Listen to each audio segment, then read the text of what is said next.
Nabigay na ba ang Christmas bonus nyo? Wala ho. Nalulungkot lang ako. Naku, iyan ang kinatatakutan natin.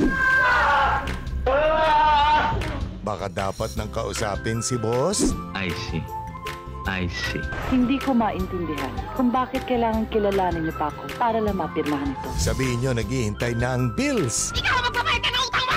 May pambayad ka ng utang mo! Need na rin simula ng Christmas shopping. Ang daming ko pang bibili na bili ni Mama. At kung hindi makuha si boss sa pakiusap, Maningin ako. kami na lang ang magbibigay sa inyo. Pero hindi to cash ha. Huwag kayo mag-expect. Hindi yun ang ibig kong sabihin.